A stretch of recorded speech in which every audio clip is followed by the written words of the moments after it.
In today's video, we'll be talking about how to be successful, specifically coined by Sam Altman's blog post. And let's get into it. Sorry, I probably should get you out. Watch your head. Okay, how to be successful by this person named Sam Altman, and why should I be listening to him? Sam was originally part of Y-Combinator through his startup way back in the day, which was later acquired in 2012. And he was part of YC as a participant, as someone who was benefiting from the incubator. Down the years later, Sam was asked to become the president of Y-Combinator, which gave him a unique opportunity to work with thousands of incoming high-profilic startups that were being coached by YC. Thousands of entrepreneurs and startup founders. And in this process, he was able to collect 13 key characteristics on what helped him determine on what made an individual successful in the entrepreneur space. Number one, compound yourself. It's the 7th, 8th, 9th wonder of the world. I forget. Warren Buffett talks about this, but we usually talk about compounding in terms of financials, but never do we talk about ourselves or skill sets. So the magic of compounding can be real even on variables that aren't necessarily monetary. So just as money grows exponentially over time, so should your personal and professional growth. See, in a world driven by technology and network effects, exponential growth is going to be the secret sauce for rapid success. Number two, have almost too much self-belief. Now, I don't know if you guys saw the Colorado versus Colorado State game with Coach Prime himself this past weekend. What about me would make you think that I care about your opinion of me? Your opinion of me is not the opinion that I have of myself. You ain't make me, so you can't break me. You didn't build me, so you can't kill me.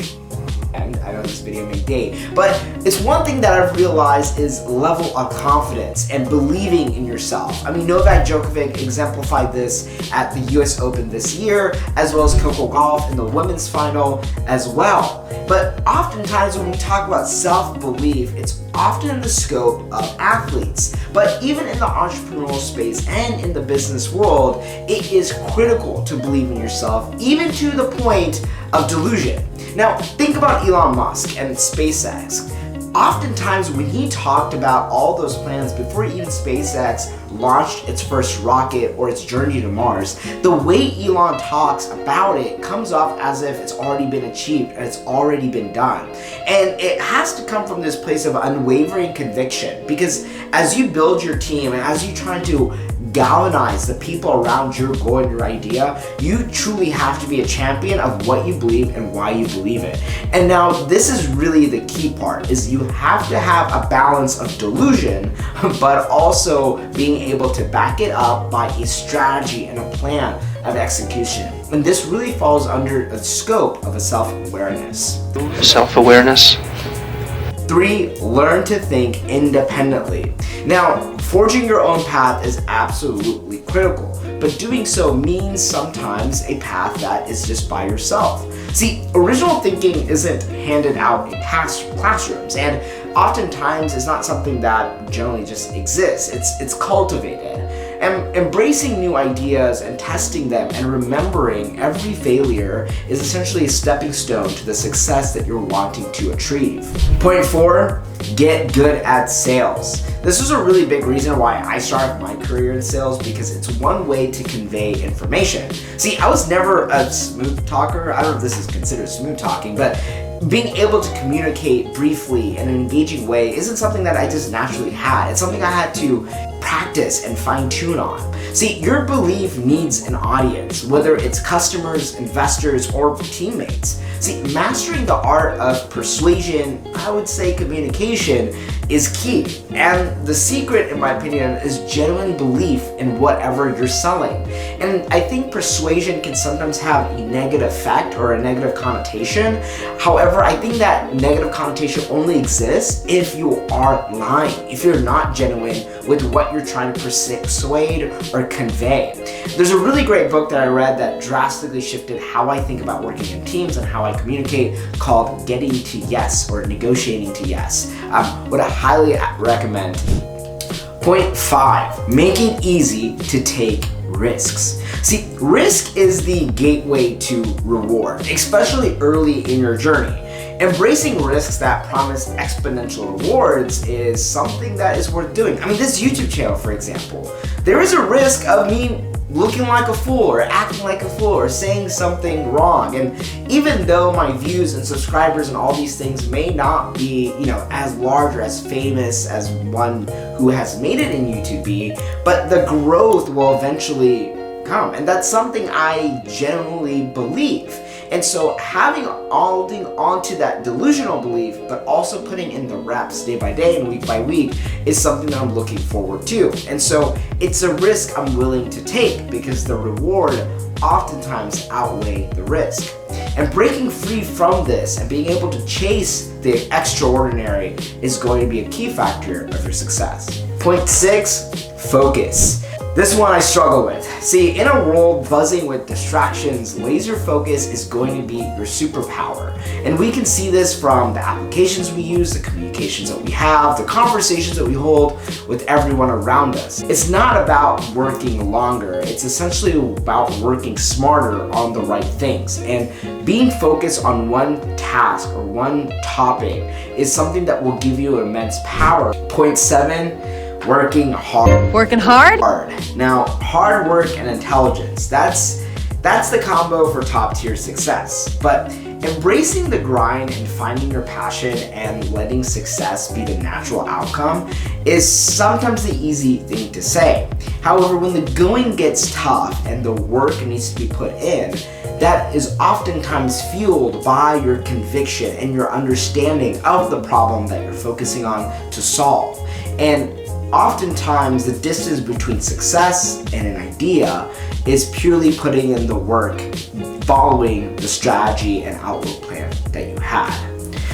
Point 8, Dream big. and on. See, when you're driven by ambition and passion, you'll find that others are drawn to your vision. It's like Jeopardy. It's like hitting the button and be like, hey, I know the answer. And oftentimes being bold is that same level of energy that's needed, is to drive with impact and really empower those around you on what your idea and what your vision is, because you know something that others don't. And if you're able to believe in that confidently because of the information you're able to gather, it will make you an unstoppable force. If there's a will, there's a way, there's a way. 9, be willful. Now, the world isn't set in stone. With determination and optimism, you can shape your destiny. And just look at Airbnb's journey, for example. Airbnb was originally denied into Y-Combinator. They were literally said, hey, who is going to sleep in a stranger's home? That is a crazy idea. But they were still resilient. And one thing Airbnb does is this mindset called the cereal mindset. And that's cereal as in like a fruit bowl of cereal, not like cereal. He saw a cereal box at the room that he was being interviewed.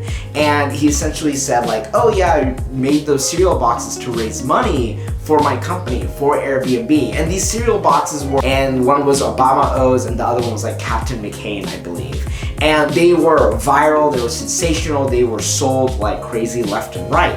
But the founders of Airbnb got creative when it came to coming to paying off their credit card debt by making these cereal boxes a limited amount and then selling them at quite a cost, some going up to almost $150 or $200 per box. And it was because of that locked them into Y-Combinator, because it showed that they can work hard, that they can be bold, and they can find a way. And that is it. If there's a will, there's a way. And that is what it means to be willful. Point 10, be hard to compete with. See, carving out your unique space in the world, whether it's through personal branding, unique skills, or leveraging multiple fields to ensure you're appraisable is going to be a key part. You really need to show your value. Derek, why are you so different? As to why you are unique. Why are you the differentiator? And so that's going to be a key part. 11, build a network. See, success isn't a solo journey as much as we sometimes think it is. See, building a network of talented allies and advisors really will help you and others share that success. And remember, the best teams are built on trust and mutual growth. Point 12, how to actually get rich. See, this is something I'm working on, obviously like many others who are watching this video. Get rich or die trying. You get rich by owning things, right? And these are going to be things such as that generate value. These are going to be things like owning a business. Have a dream to own my own business. Or owning a laundromat. It's not going to be things about owning a vehicle or things like that don't necessarily accrue in value a lot. And so that is something that I found quite interesting to be in this article, because it really talks about how you can go about, not necessarily how you go about doing it, but why it's important. And essentially, owning things gives you that exponential growth, while as if you don't own things, it's essentially just a linear growth. Point 13, be internally driven.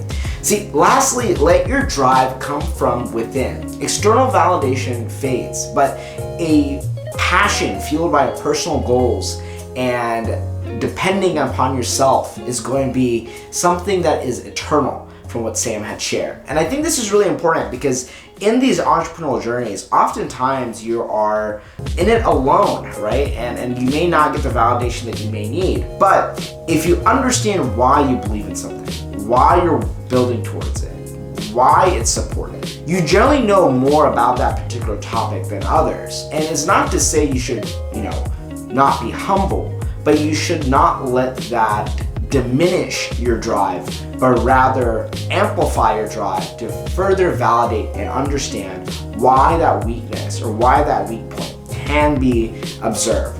It just may need another creative solution. Anyway, y'all, so those are the 13 key points on how to be successful by Sam Altman.